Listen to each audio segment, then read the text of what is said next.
You know, I lost everything. I lost my house. I lost 2 cars, 2 working vans. I went broke and everything. And I got through it. It was awesome though, because I learned a lot to trust God that if you have a plenty or if you're in lack, He'll always take care of you. Yeah. It doesn't matter. How you doing? I'm so good, yeah. I can't even put it into words. Yeah. How does that answer? I think that's the best answer you can give. You know, when you think about, a lot of times you don't like to brag on who you are as a person, but you really have a legacy and you really have a bio that's just extraordinary. Hit after hit, song after songs, and God is literally taking your talent around the world, right? Yeah, it's pretty crazy. You know, it's been 25 years since we jumped into the entertainment business, so yeah. I would never have predicted my life for a million years. I would never. It's crazy. It is amazing. I don't know how I got here. Wow, it's amazing. Well, I'll tell you what, I'm going to show you how you got here. We got a little clip to show you about your life. All right. So take a look at this. You'll see what I'm talking about. This guy literally has an amazing bio. Watch this clip. We'll be right back.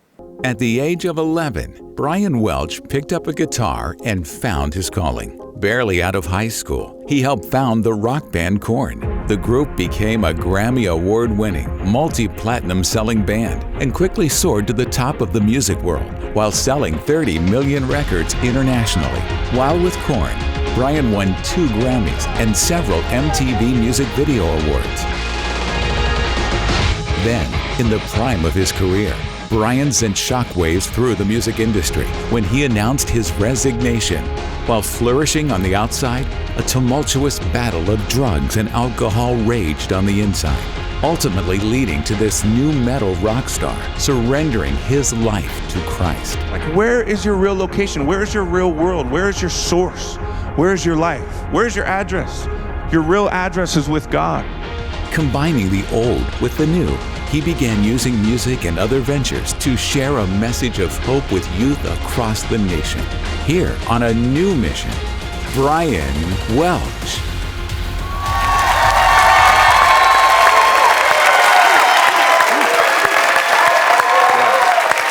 So Brian Welch is with us here today, and he's talking to us about his amazing journey. Brian, let's go all the way back. I believe you're from, and you can correct me if I'm wrong, I'm thinking Bakersfield, California. Is that right? Bakersfield, California. Bakersfield. I actually was born in Hawthorne, California, right outside of LA. Okay. And my dad was a banker. My mom was a nurse. We lived in Torrance until I was in 4th grade. Then we moved to Bakersfield. That's the all the way back. Now, how does a city like Bakersfield produce a rock star like Brian Welch? It's Buck Owens' fault.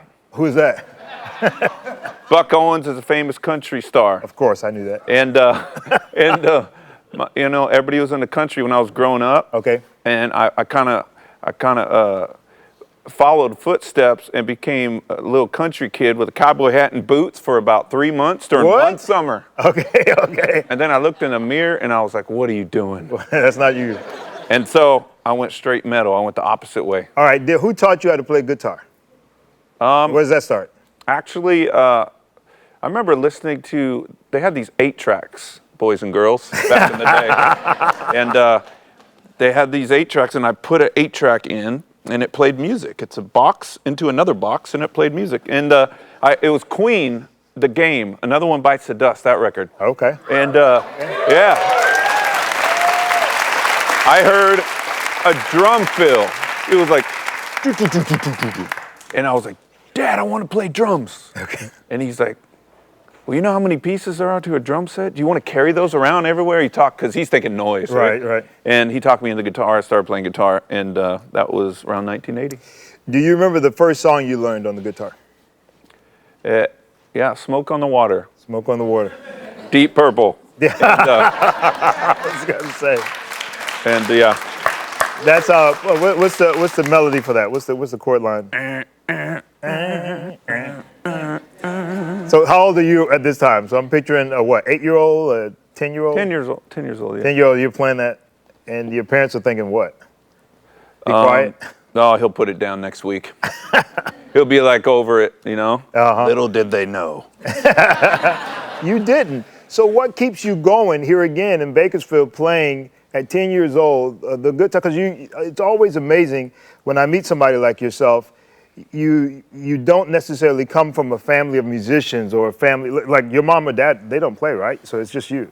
No, I was in church with him not too long ago, and I was wondering what key my dad was singing the worship songs in. I'm like, so I don't know. They can't sing in key. My brother, no. It's just something that I think it was a gift because I had some issues growing up, getting bullied, and I went through depression like pretty early. Early in life. Yeah, you know, probably 5th, 6th, 7th, 8th grade in those years. Okay. I remember looking in the mirror and not liking myself. Wow. Probably because I got picked on, and girls, you know, I remember the first girl, her name was Keely, and I asked her, will you go study with me? Because I thought that's what it was, not You mean steady. steady or But I said study. You said okay, I thought that you go with a girl and you study your schoolwork after school, and she's your girlfriend.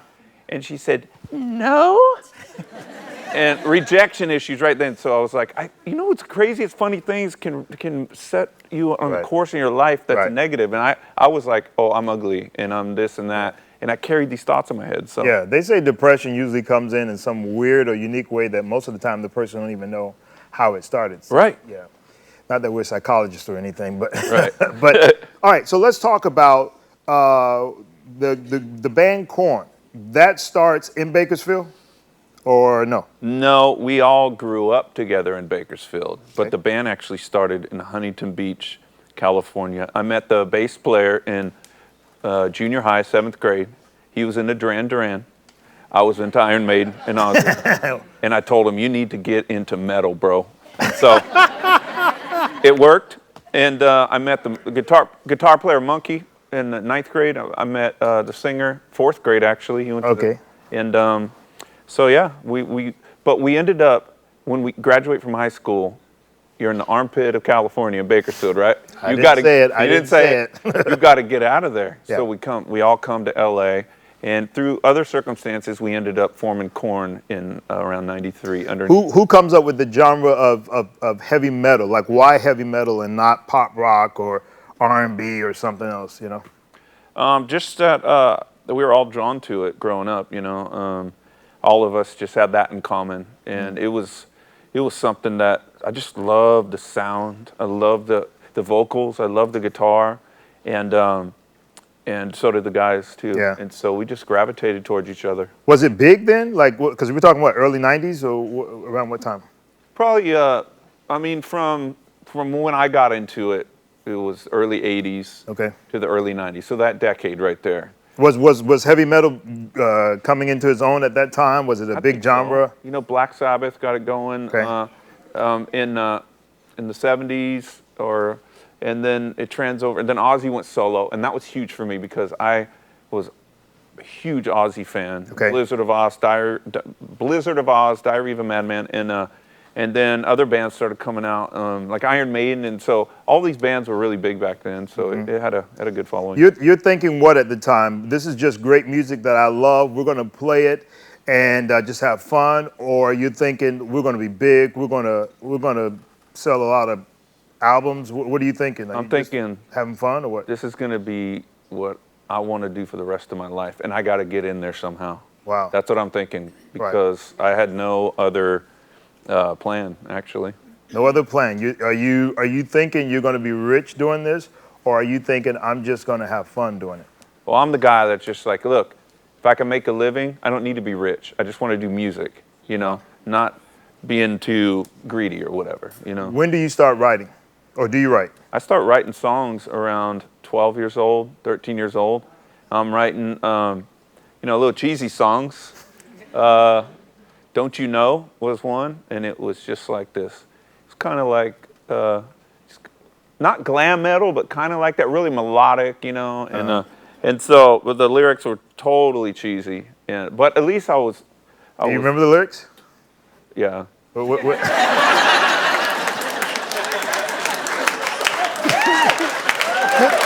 For the first time.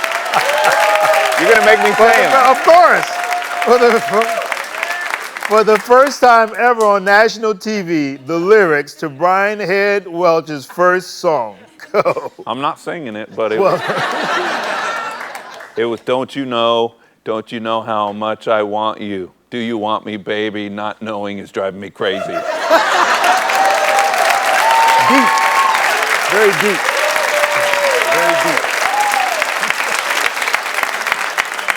Beautiful. I love it, man. Maybe you'll do a remix of it at some point. Did you write a song when you were a kid? I did.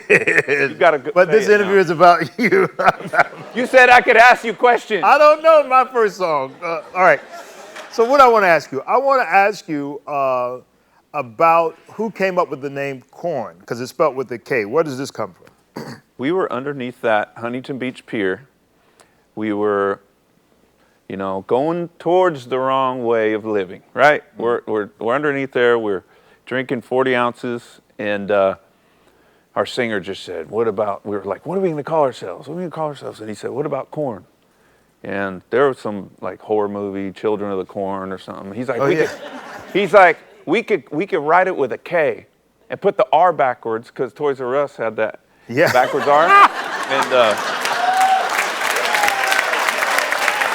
so the big heavy metal hard rock band got their R from Toys R Us. Look, we had branding like expertise, all right? Exactly. So, no, but we're thinking. idea. So our singer's lyrics was a lot of it was about growing up and childhood trauma and stuff. So he was like thinking, what if a kid tried to spell corn and wrote it like misspelled it and put the R backwards, like Toys R Us, and some of his lyrics went. So he was just going with that childhood thing. I like it. So that's how it came. So that's how it came about. Mm-hmm. All right. So this is going to be like a little bit of a weird question, but when you think of like a typical song in church or whatever, some of you may or may not, you think melody, verse, chorus, bridge, vamp, or something like that. A heavy metal song, do they have the same embodiment, or because it seems like it's a little bit of a little different in structure? You calling it the music a little messy? I'm not calling it nothing. I'm asking you. No, it's so what's the structure of a heavy metal song? So when I was growing up, it was like the opening up the main riff, and then you go into the verse, and then the big hook chorus, and then the guitar player goes in solos, and for like a minute, 2 minutes, and then you come back into the chorus, and then out. So it's similar, yeah. But then when KORN got together, we didn't do solos. We figured let's make up let's write a whole new bridge section instead of one guy soloing. We'll just do a bridge section and come up with a cool piece of music there instead. And so we started doing that. So you guys do this band, and you end up, I read somewhere, selling platinum. I mean, just a ton of CDs. Close to 40 million. Yeah. 40 million CDs. Yeah. Pretty crazy. Not bad, right? Not too shabby. Not too shabby. One time I read somewhere I don't know which album, maybe you can tell me which album this was, but when the album came out, it hit #1 on the Billboard charts, and I'm talking not just heavy metal, but across the board. Like, I think Dr. Dre had come out with something that same week, and Celine Dion, of all people, came out with something that week, but KORN actually topped all those. Yeah, it was surreal. It was surreal. And we loved some Dre back then, too. And we love Dre.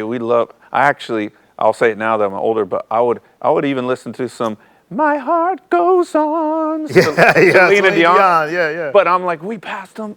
I never called my dad because my dad was the one saying, hey, get a backup plan. I know you want to be a heavy metal star and everything, but so just to call him and say, Dad, we are #1 this week. You got to worry about the backup. He's just going, how did this happen?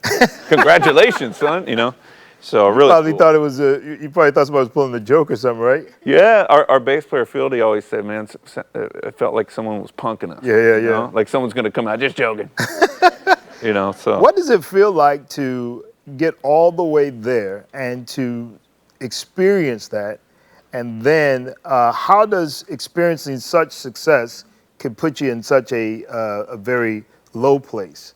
Because I know that during that time is when the drugs and the depression and all that stuff. So talk about that a little bit.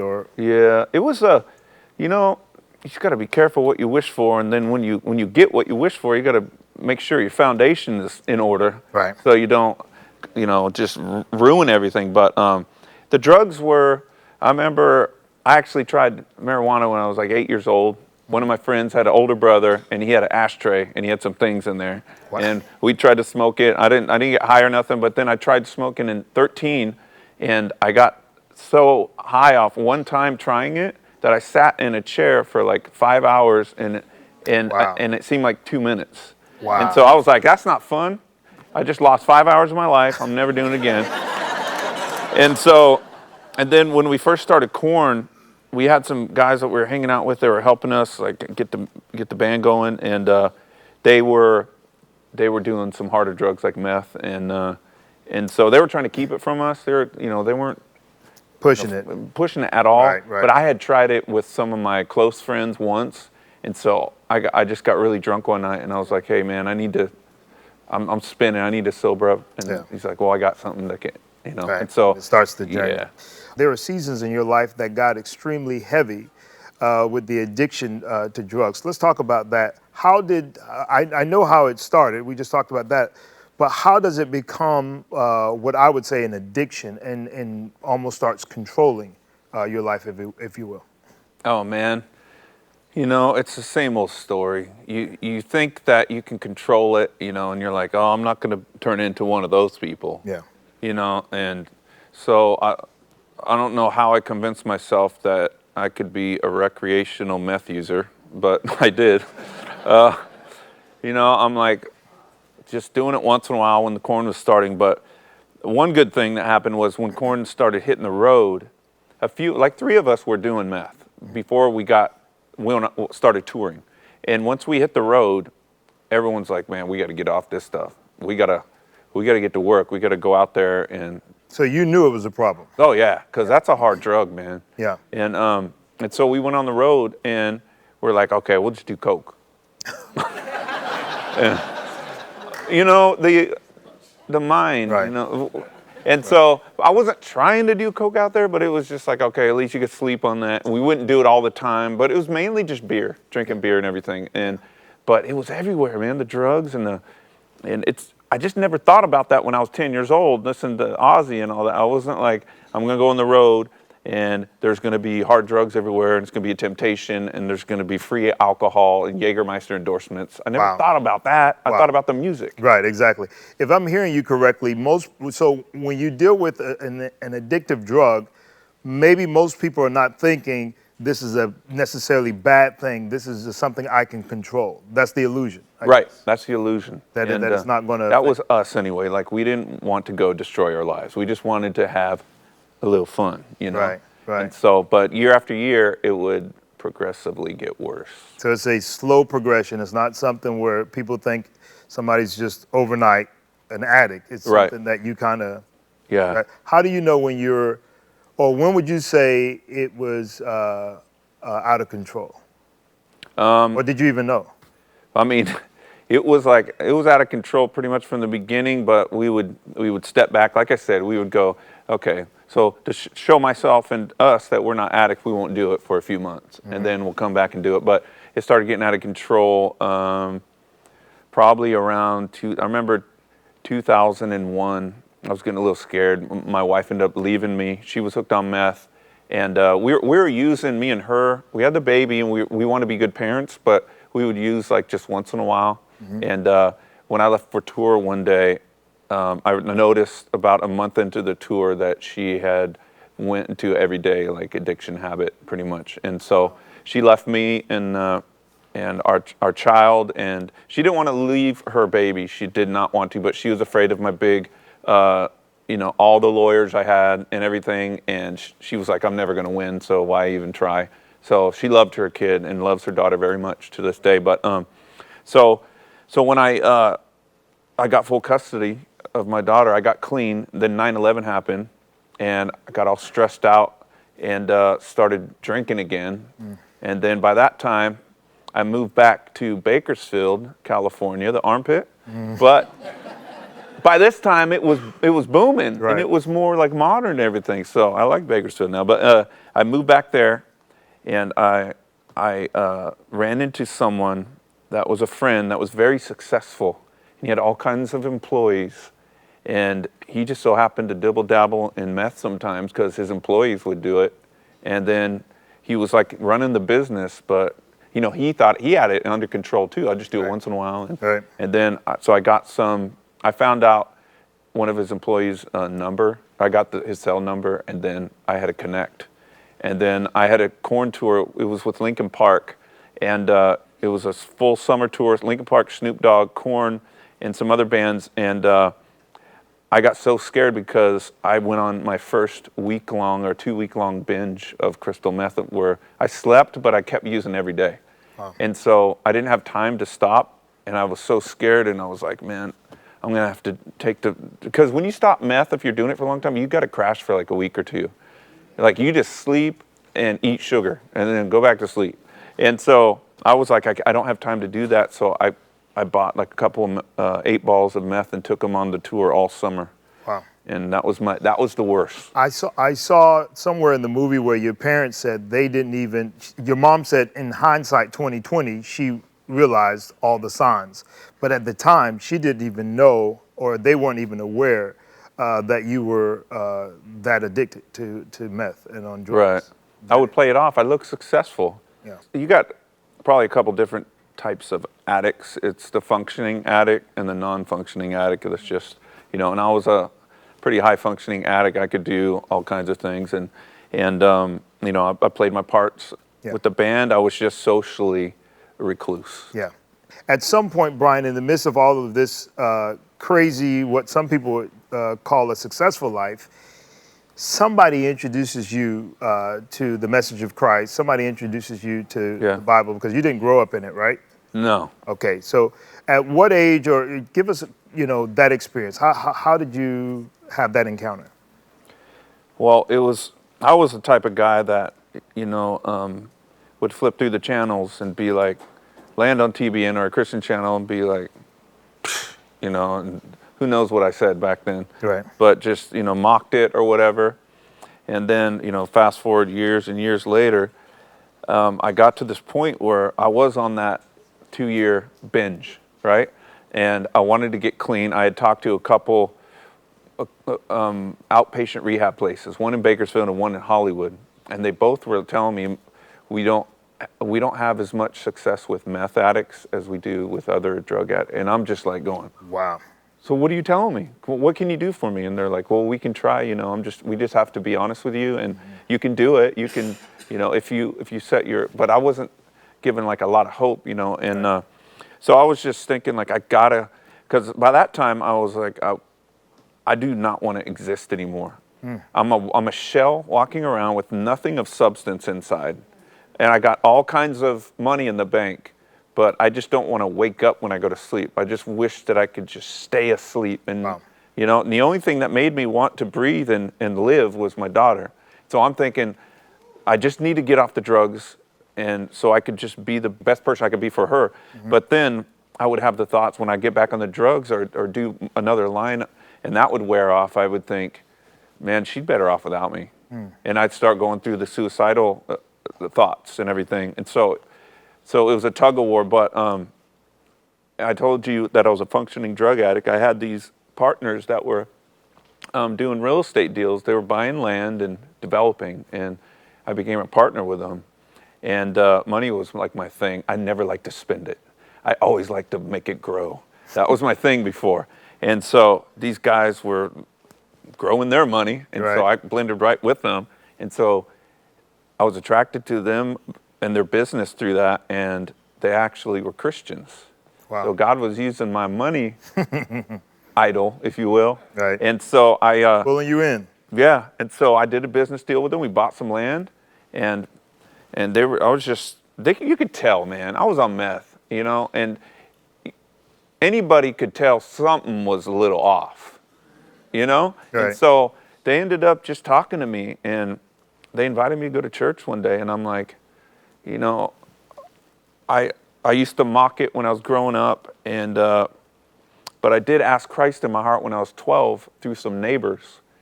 But so I held on to that, and when they asked me to come to church, I'm like, all I was thinking was like Ned Flanders from The Simpsons, and it's like, I'm like, okay, they're not kind of like I am, but they're not the same type of person I am, but maybe they're probably sober. So if I go there, it'll be like a community of sober people. I thought Christians that didn't party, that's what I thought. And then I get there and I hear about this Jesus Christ who's real, the Son of God who was here and, died on the cross and raised from the dead and came and would come to live inside of me. So, but I'm having a hard time wrapping my head around. I'm like, so this guy came and walked on the earth in a robe and did miracles and then died on the cross and then raised back to life, and now he's going to come live inside of me. I'm like, how does that happen? And but you could feel the presence and everything at that church, what they took me to, and I'm like, man, these people are either crazy or they have the meaning of life. And I started thinking back when I asked Christ in my heart, and I'm like, maybe that was where my journey went the wrong way. Yeah. Maybe that's why. Sure, I got money, success, and fame and everything, but I don't know who I am. Maybe that's where I went off track. And so I was just like, I raised my hand and I went home and I started praying to God like I had been a Christian for 20 years. I was desperate. Wow. Yeah. Beautiful, right? Beautiful. When you have this experience and when you have this re-encounter, if you will, with the Lord, is it a gradual turnaround or is it an overnight turnaround as far as your addiction and your lifestyle at that point? It was pretty overnight when I think about, it was just a couple weeks, 3 weeks or something, but man, the pastor was so cool there. He just talked about, like, he was in jeans and a regular shirt. He didn't look like holier than thou. And he just said, look, man, if you're on drugs, if you're messed up, if you have a bad marriage, you're alcoholic, you come to church while you're messed up. Yeah. Bring all your garbage here, and God will come in and clean you out, So it was like non-judgmental, and so I kept going. I was high on meth going to church, and I'm like, I would tell God, like, I want to get off this stuff. My daughter deserves a better father, and I want to be what she deserves. Because we don't have all the time in the world to really kind of get into a lot of stuff, but that's why you've got to check the movie out, Loud, Crazy Love. But in the film, we get a chance to experience that whole process of God coming into your life, you getting radically saved, and then you changing, thinking, I need to get out of KORN, I need to get away from all of the music stuff. And then somewhere I don't want to give too much away or try to tell your testimony, but at some point you end up going broke, and it still doesn't quite put your relationship with your daughter back together. There's a whole little process there that's going on. I know I'm not doing it justice because there's a lot, but just talk about for a little bit how that after you got saved and how you got radically saved, you start this journey that you think is going to make everything better, but it doesn't quite go that way. Talk about that just a little bit. Yeah, so I met Christ. He's the light of the world. He became a man, but like his spirit, his light came into me, and I knew he was real. And I had some intimate encounters like right away. Mm-hmm. And so I was just instantly addicted to that relationship. It was like all in. And so the first year was like amazing. I'm going to be the best dad I could be. It was focused on Christ and my daughter. That was it. And I wanted to learn this life, get to know how to walk with him. And I was hoping for a quick healing, Yeah. And then the old issues started coming back up. And, there was a lot of conversations that I had with God about, him taking his time and healing me, but then I was thinking it's going to be, yeah. And then I was like, but okay. Then I would come back to my senses and be like, I did this damage to myself. Why am I mad at you? But then I would meet someone at some church or something. They'd be like, yeah, I was just instantly, my anger's gone right when, and I'm like, what happened? right. Like, what's up? And I got holes in my walls. Yeah. And so I went through all that. My daughter grew up and it was fine. She saw some things. I dealt with anger and rage while a Christian, as a Christian. She saw some things that she shouldn't have, but we had some great times as well. But she turns like, early teens, her mom's still not in her life really, a little bit, but not much. And so all these issues with her start coming to the surface. And, I lost everything. I lost my house. I lost 2 cars, 2 working vans. I went broke and everything. And I got through it. It was awesome though, because I learned a lot to trust God that if you have plenty or if you're in lack, he'll always take care of you. Yeah. It doesn't matter. So it was good. But how I lost it was hard. My daughter even saw it. You know, I got ripped off by some people, and they were supposedly Christians, and she's like seeing this. She's like, I don't want to be a Christian. Right. What are all these people doing to my dad? They're saying you can't be a Christian and have tattoos, and people are just judging me. She's like, I don't want nothing to do with this, and so she starts going through depression too. You pick up right where you left off, but I just want to jump in right quick. What do you say? Because it seems to me like a lot of times people don't want to come to Christ, or they don't want to come to church. They don't want to watch a show like this or watch this channel for a lot of these reasons that you're talking about. That, you know, you go broke if you become a Christian, or it's not, you know, or somebody wants your money, or it's somebody else's that's just after you. What do you say to people that, you know, because you've been on both sides of the wall. What do you say that kind of, not necessarily kills that argument, but just kind of brings light to what's truly going on here when you talk about a relationship with the Lord?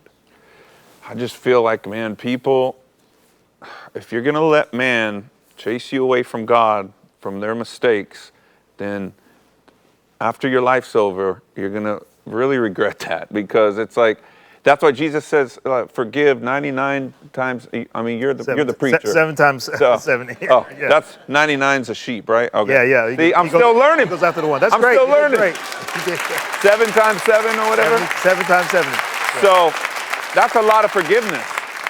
Jesus says forgive over and over, basically, because people are screwed up. Christians, Lord, give me patience for a lot of Christians out there. Well, too, because you said in the movie, I thought I had to fix myself first, get off drugs, alpha meth, then go to church. I thought I saw that in the movie where you said something like that, and that's why you didn't go to church at first. You thought you had to fix yourself first. Right. Yeah. I thought if I walk into church, I'd blow up like a, you know, because God will judge me, you know. Right. He'll like splat me because I'm on meth in his house or whatever, Right. you know. You have all these preconceived ideas. What I think is so interesting about your story, Brian, is that you don't fall one time. It's a journey, and you are saying today that God still accepts you with your journey or with your process. Is that what you're saying? I feel like he loves failure so much. He loves the biggest messes, man, because that's where he shines, you know? Yeah, he's so good. You're now back with the band KORN. You play, you guys still rock it out, but you do something different now. There's an opportunity for ministry. Talk about that a little bit, or how that happens. I call it just loving on the fans, you know? And so back in the day, we had these big old bodyguards, right? And we treated women like objects, and we would go, say, after show pass. If they had a boyfriend, they had to leave them if they came backstage and all this stuff. And so we're older, mature, people are remarried and got their heads on straight. So now I got friends all over the world, and I give them backstage, or I guess not backstage passes, but like little VIP. Separate, VIP little area passes. And I go gather like, 20, 30, people, and I just go and I tell them my story. And I talk about life, I talk about who I was, who I am now, and I pray for them. Wow. And just tell them the truth, man, and that's it. Let me make sure I understand you correctly. Yeah, that's good. Beautiful. At a rock concert, at a heavy metal concert, at some point there are people out there that are gathering people to bring to the side that after the show you're going to go and pray with and talk to. Yeah, all the time. We do it all the time. Some people call me the Jesus freak of KORN, and some people, everyone's different in KORN to do their own thing. This is what I do, and everyone respects it, and they're just like, man, you be you. God. You be you. God. And I really appreciate my band members for letting me just be who I am. In a minute, we're going to go down here and talk amongst y'all, so y'all get ready. Don't be scared, okay? All right. So for you, man, you kind of fall in that middle lane that you probably catch it from the religious side as well as I would imagine, the unreligious side, right? Because you can't be preaching you can't be playing in no KORN and talk about you're a Christian, and then, you can't, we don't believe in this Jesus thing that you're so you catch it from both ends, right? Man, remember that rejection I had when I was a kid? Man, I get rejection on both sides now too. It's like, what, are you joking me? But, I just focus on me and my journey with the Lord, and my strength is that relationship. Come on, brother. It's what? So, the relationship. That's my strength. Yeah. So, Yeah. they could persecute me on this side, Yeah. and I'm going to love them. They could persecute me on this side, and I'm going to love them too. Yeah. And I'm just going to focus on the relationship, because when I get battle wounded and emotionally scarred from people sometimes, the Lord will just because that can happen in strength. church, right? Oh, yeah, man. Christians are brutal sometimes, bro. You know it. You know it. Brian, come on. We're all broken, though. I don't blame them. We are. Come on. We're going to step down here. Okay. We're going to come down here amongst y'all. Y'all ready? Yeah. All right, come on. This movie, Loud, Crazy Love. Let's talk about it real quick. Is it out? When does it come out? How can I find it? It's out now. And it's on Amazon, iTunes, everything. And it was on Showtime for a limited run. Mm-hmm. Now it's out wide. So nationwide. Yeah. All right. Just by show of hands, how many of you have ever dealt with or know anybody that's dealing with addiction or depression or anything? Yeah. 90%. 90%. Right? Yeah, it's a very high number. I don't think people realize how much Christian folks, these are Christian people, these are folks that love the Lord, that are still battling and dealing with this type of thing, right? Yeah. Yeah, it's amazing. What can we say to these guys here tonight? Let's talk to some people here tonight. What do you say to somebody here tonight that is battling or dealing with some type of addiction or substance abuse? What is the first thing that you usually share? Don't ever quit. No matter how many times you fall, you keep going to the Lord. Yeah. Don't quit on God, Come on. Because one time you're gonna get up and you're gonna stay up. That's it, and it's real. And God is very real. Yeah. And he takes his spirit, and his spirit is pure love, and he pours it into your soul, and you get satisfied with that. And there's no better high than that. And that's why you lose the addiction, Yeah, it's amazing. What do you say to people that feel like they cannot, it's great that I know there's some great churches represented here tonight, and obviously whoever introduced you to Christ, you went, thank God, to a good church and somebody that was dressed and looked normal enough to where you felt comfortable. To somebody that's watching the program and they're in a community or a city where there is not that church or place that they can feel comfortable, how can they get to a place where they can be true or be honest to say, hey, listen, this is really what I'm dealing with. Like you even got women that are, married and got children and whatnot, and still feel like there's something missing. There's an insecurity, there's a depression or oppression. How do you get them to the place to where, or what do you say to get them to be honest about it first and to be transparent? Is there a way? Yeah, I think so. I think in every city or town or most, that there is a church that has pure hearts, and they'll be able to. You can take any junk that you have and talk to them about it, and if not, you can find someone on Facebook and meet at Starbucks or something. Just don't talk yourself out of it. Yeah. Oh, I can't do that. Those people will judge me. There's always someone somewhere that you can connect with. But people give up too easy in life. Yeah. They give up. Yeah. Why give up? There's a victory over, just past this one time that you try. You're going to get to this place, and your whole life can change forever, man. Yeah. So let's talk to the church right quick, just real quick. Don't go too hard on them, but just. I love the church, man. I know you do. I'm messing with you. But take a quick minute to help those of us that are on the other side of this thing. We've never dealt with addiction, or we've never dealt with nothing. How can we do better? What would you say to the pastors around? Here's your chance to speak to the pastors around the world. Pastor, here's something you could say from your pulpit that will help those that are in the shadows of your city that may want to come and hear the message of Christ. And I will give it back to the guy that was he was the preacher, but he was just a normal guy. And he was like, man, bring your mess here. And it's okay that that you're a mess in this place. In my church, it's okay that you're a mess. We're never going to give up on you, because God will never give up, And you can't give someone the behavioral steps to be like Christ-like. He's got to have time to pour his Spirit in and do a supernatural work inside of him.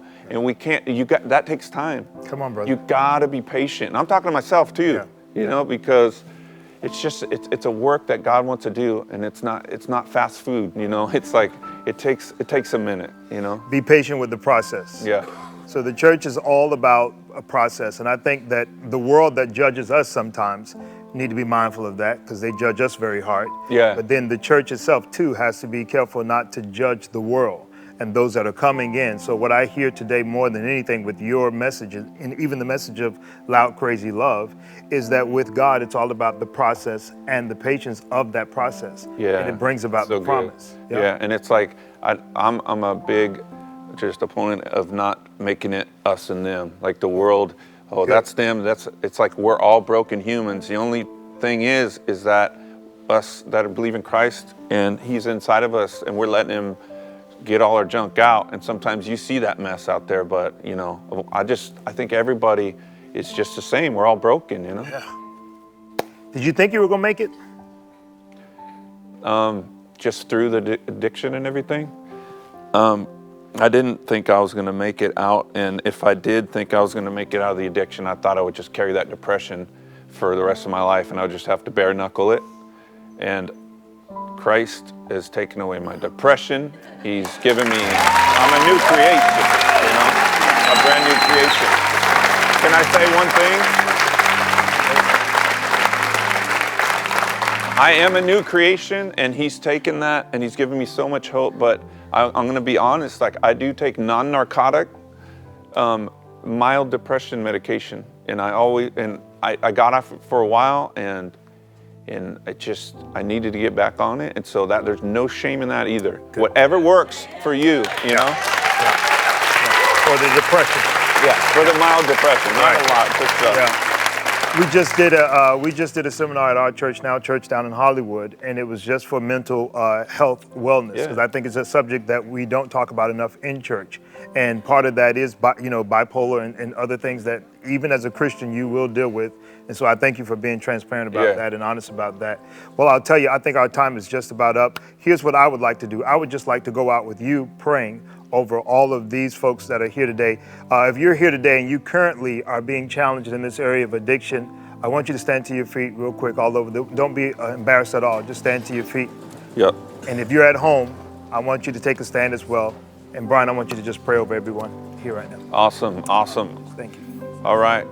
Well, Lord, I thank you that your word says no eye has seen, no ear has heard, no mind has conceived the wonderful things that you have prepared for those that love you. Thank you, Lord. And so when we read that, Lord, it feels like it's saying, oh, but we have to wait until the next life. But the next verse says, but you have revealed it to us by your Spirit. And so that's the whole issue right there. The Spirit comes in to people's lives and does the work inside. And it's not always a quick work. It's not always a joyful work. Sometimes it's a good balance, but I thank you that your Spirit is real. Your Spirit is love. Your Spirit is true life. And I ask you right now. Thank you, Lord. And I ask you, Holy Spirit, to come and pour into everybody here, Lord, that you would just remove the addictions. Thank you, God.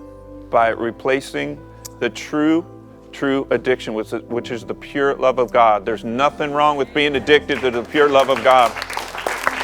So, and grace, Lord, grace is actually a power. The Spirit of grace is actually a power that comes inside of us and allows us to live this life that Christ wants to live through us. So I ask you for that Spirit of grace to come pour into every person here, into families that have addictive friends or relatives or whatever. Give them that same Spirit. Just help us all. We're broken, Lord. We need the power of your Spirit to come and fix us. So we trust that you will do that. Thank you. In Jesus' name. At TBN, our mission is to use every available means to reach as many individuals and families as possible with the life-changing gospel of Jesus Christ. Thank you for helping make the gospel of grace go around the world. Without you, We couldn't do it. God bless you.